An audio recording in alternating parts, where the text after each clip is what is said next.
So we're living through a pandemic right now, globally in the United States. From an economics perspective, how do you think this pandemic will change the world? It's been remarkable. And, it's horrible how many people have suffered, the amount of death, the economic destruction. It's also striking just the amount of change in work that I've seen. In the last 20 weeks, I've seen more change than there were in the previous 20 years. There's been nothing like it since probably the World War II mobilization in terms of reorganizing our economy. The most obvious one is the shift to remote work. And I and many other people stopped going into the office and teaching my students in person. I did a study on this with a bunch of colleagues at MIT and elsewhere. And what we found was that before the pandemic, at the beginning of 2020, about 1 in 6, a little over 15% of Americans were working remotely. When the pandemic hit, that grew steadily and hit 50%, roughly half of Americans working at home. So a complete transformation. And of course, it wasn't even. It wasn't like everybody did it. If you're an information worker, a professional, if you work mainly with data, then you're much more likely to work at home. If you're a manufacturing worker, working with other people or physical things, then it wasn't so easy to work at home. And instead, those people were much more likely to become laid off or unemployed. So it's been something that's had very disparate effects on different parts of the workforce. Do you think it's going to be sticky in a sense that after vaccine comes out and the economy reopens, do you think remote work will continue?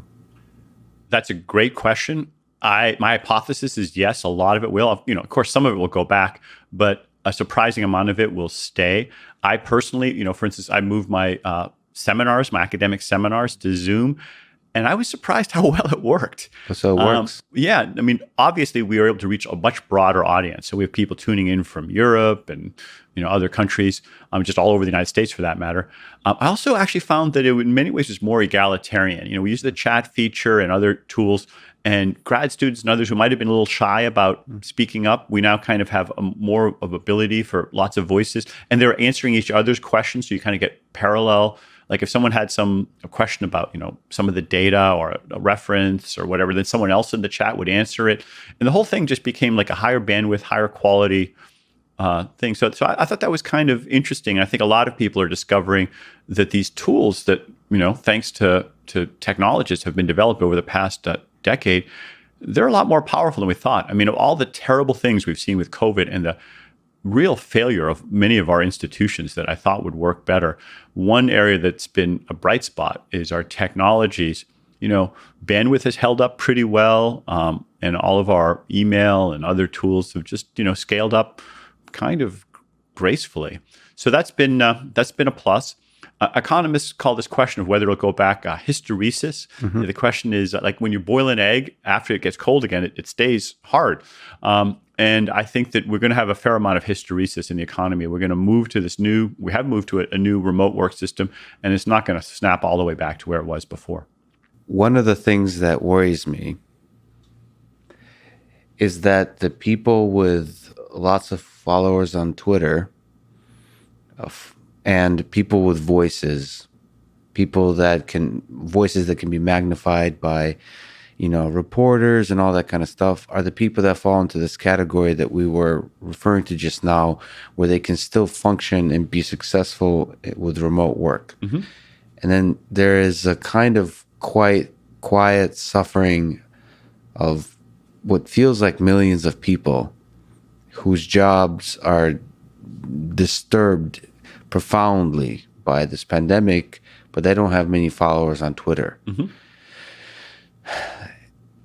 What do we, and again, I apologize, but I've been reading The Rise and Fall of the Third Reich, and there's a connection to the depression on the American side. There's a deep, complicated connection to how suffering can turn into forces that potentially change the world in destructive ways. Right. So it's something I worry about. Is what is this suffering going to materialize itself in 5-10 years? Yeah. Is that something you worry about, think about? It's like the center of what I worry about.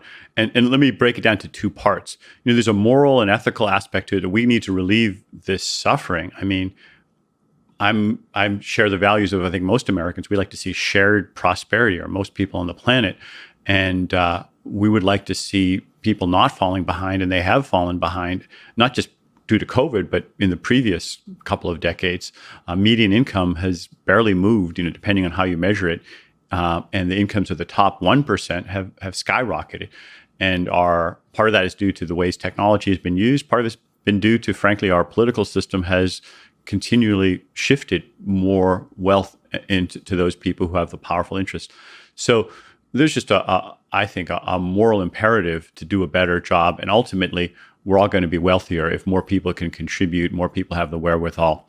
But the second thing is that there's a real political risk. I'm not a political scientist, but you don't have to be one, I think, to see how a lot of people are really upset with they're getting a raw deal, and they are going to, they want to smash the system in different ways in 2016 and 2018. And now I think there are a lot of people who are looking at the political system and they feel like it's not working for them, and they just want to do something radical.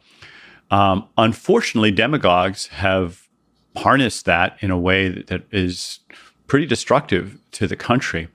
And an analogy I see is what happened with trade. Almost every economist thinks that free trade is a good thing, that when two people voluntarily exchange, almost by definition, they're both better off if it's voluntary. And so generally trade is a good thing, but they also recognize that trade can lead to uneven effects, that there can be winners and losers in some of the people who didn't have the skills to compete with somebody else, or didn't have other assets. And so trade can shift prices in ways that are averse to some people. So there's a formula that economists have, which is that you have free trade, but then you compensate the people who were hurt. And free trade makes the pie bigger.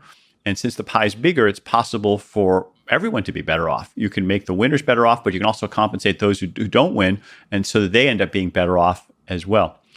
What happened was that we didn't fulfill that promise. We did have some more increased free trade in the 80s and 90s, but we didn't compensate the people who were hurt. And so they felt like the people in power reneged on the bargain. And I think they did.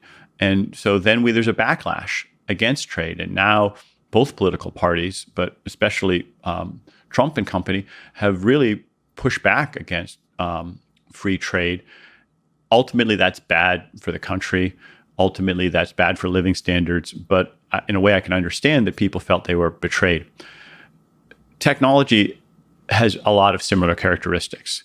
Technology can make us all better off.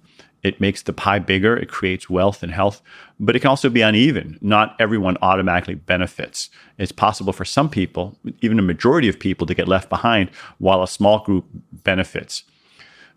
What most economists would say, well, let's make the pie bigger, but let's make sure we adjust the system so we compensate the people who are hurt. And since the pie is bigger, we can make the rich richer, we can make the middle class richer, we can make the poor richer. Mathematically, everyone could be better off. But again, we're not doing that. And again, people are saying, this isn't working for us. And again, instead of fixing the distribution, a lot of people are beginning to say, hey, technology sucks. We've got to stop it. Let's throw rocks at the Google bus. Let's blow it up. Let's blow it up. And, there were the Luddites almost exactly 200 years ago who smashed the looms and the spinning machines because they felt like those machines weren't helping them. We have a real imperative, not just to do the morally right thing, but to do the thing that is going to save the country, which is make sure that we create not just prosperity, but shared prosperity.